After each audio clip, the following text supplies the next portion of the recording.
Stand in the place where you live, now face west. Think about directions without DQ finishes. Stand in the place where you work, now face east. Here's a Becky Lynch heel turn, that won't fucking work. Vince McMahon kicked us in the balls by bringing back Logan Paul. He would rather cause us to move all around and rip out our hair and throw it on the ground. I'm John Renton with my review of WWE Smackdown from Jacksonville, Florida. And yeah, if you can't tell from that goddamn intro, I wasn't too happy they brought back Logan fucking Paul, whose brother Jake Paul was involved in one of the fakest, most fixed boxing matches that I've seen in quite some time. It's not the only fixed boxing match, but holy fucking shit, that was a goddamn work and a half times infinity. And also the show was kind of phoned in, with a lot of bullshit and everything. A little bit of good storytelling, and at least it was more digestible than Raw. Those are about the only positives. Let me know your thoughts on this show in the comments, please. So the Usos cut a promo that was kind of just there, same with the Street Profits. And they had many cups out there that all the women in the crowd could team up on. If you get it, you fucking get it. The Profits took on the Usos in a contenders match, and this was the first of lame DQ finishes. I understand sometimes doing a DQ finish to build a story, but this stuff almost came out of nowhere. They were like, oh, we're doing this, and oh shit, have a DQ finish. Why? Okay, let's just fucking do it. It was a match that happened, and it had action. Reigns was watching backstage. We got Splash for two. That was broken up. I gotta say, I really hope the Montez takes it a little easy. He's got incredible athleticism, but good God, he's going to brain himself on these dives, and I don't want him to do that. Then we have a DQ, because reasons. And then, yeah, Montez does a dive outside, and that was really fucking scary. I guess the Profits won by, by proxy of just being the team that was like, hey, we need a storyline. Profits, go face the Usos. Fuck, we don't really fucking care anymore. We're making billions of dollars from our TV deals and deals with the cock. Reigns says to Heyman, bring me my cousins. So anyway, Heyman's phone speaker that had Brock's music as his ringtone apparently was from 2001. That was a really tinny speaker.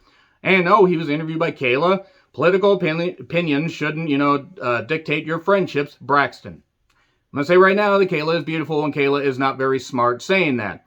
If you guys can overlook some things, that's fine. I'm not saying my friends and I need to all have the same ideals and everything, but now if you're going to have those kind of views and they're going to align with somebody that wants to, destroy LGBTQ rights or women's rights, and any rights of people that aren't white and everything, yeah, I think I have every right to basically say fuck the friendships and fuck the people in my family that want to feel like that. And yeah, I've cut people out like that. And I will cut anybody out like that because I don't give a fucking shit anymore after the last 4+ years.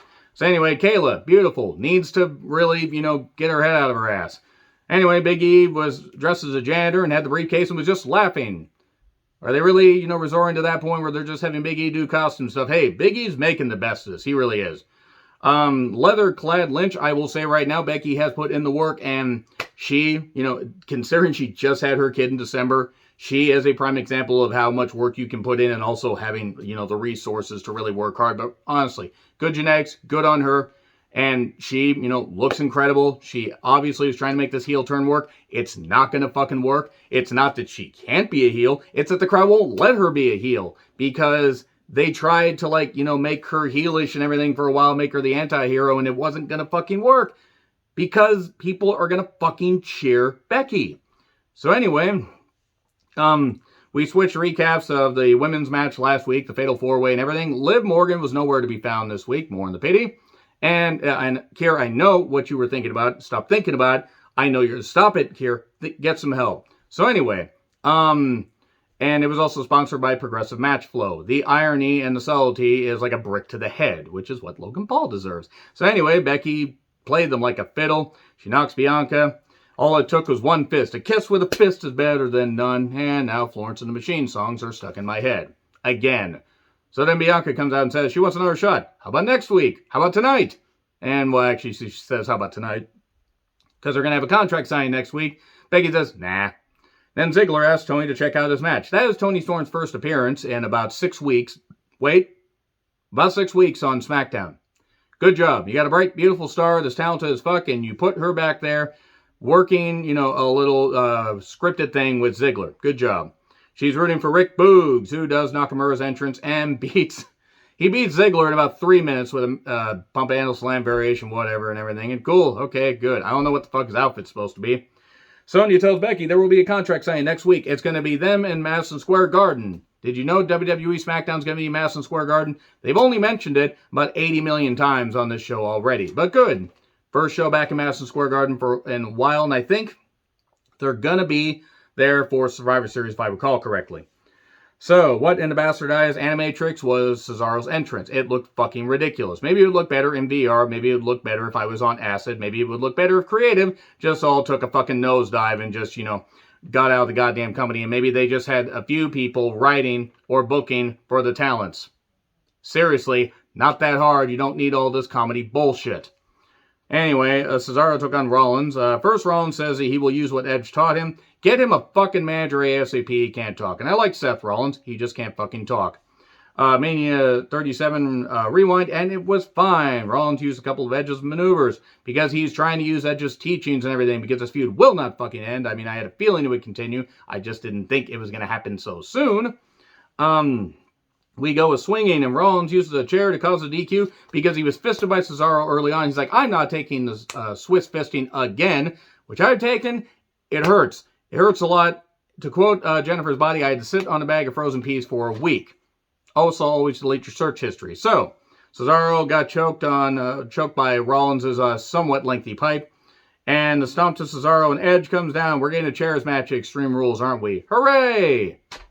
Anyway, Roman kind of talks down to the Usos, and Heyman says Brock is going to be a problem. He's going to be there next Friday. Roman says, I don't have a problem. Wait, how do you know he's not here tonight? Dun dun dun!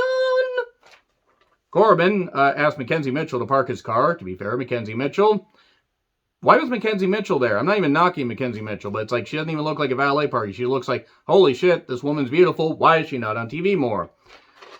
Edge says that he wanted this thing to be done with Rollins, and he's going to be there next week at Madison Square Garden. Okay, cool. Well, actually, they're going to have a match at Madison Square Garden. I'm imagining it's going to be a ruse, and they're going to go to Extreme Rules.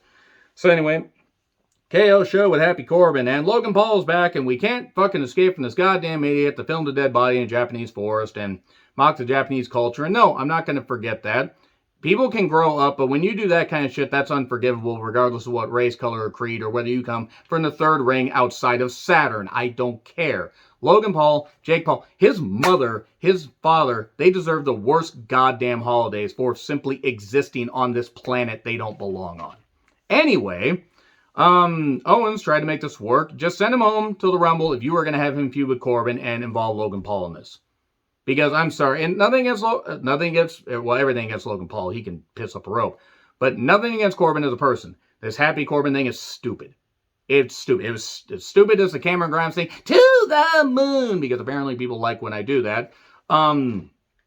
This is the worst thing WWE has done on their television program all year, is bringing in Logan Paul. And this is including the stuff they did with Alexa Bliss and The Fiend and Alexa straddling Randy Orton and the whole Lily thing and even Marie being in a wrestling ring. This is worse because Logan Paul is a piece of shit that doesn't deserve any attention. The only reason I'm giving any attention is because he is wrecking something I respect, I love, that he doesn't belong in. There are other people that belong in wrestling more than he does, and I would even be willing to mention them, but nah, I gotta rush through this. Zayn took on Dominic. In a match, it was fine. Dominic's learning. Ray stopped, kind of comes down and says, what the hell is going on? But, well, we get a distraction thing in. Haluva kick. 1, 2, 3. Oh no, more tension between father and son. Hopefully it doesn't end up like June 24th, 2007. Moving on. Sonya is on her phone. Naomi wants a match. Hey, you said you were going to get me a match. Oh, I forgot. Naomi's either going to have to join the bloodline or simply, I don't know, destroy Sonya, beat the shit out of her to get a match with her, to get a contract on SmackDown. I don't know. Feature Naomi, whether she's my favorite or not, feature her. Anyway, so what would have happened if you didn't get injured in 2016, Balor asks, and, well, that's a good question. The Usos attack Balor before the bell. The Profits run him off. Reigns' music hits, and we go to break. And we have about 12 minutes for this match. Universal Championship. Finn says he can compete. And can Balor win? No. Was the match fine? I guess.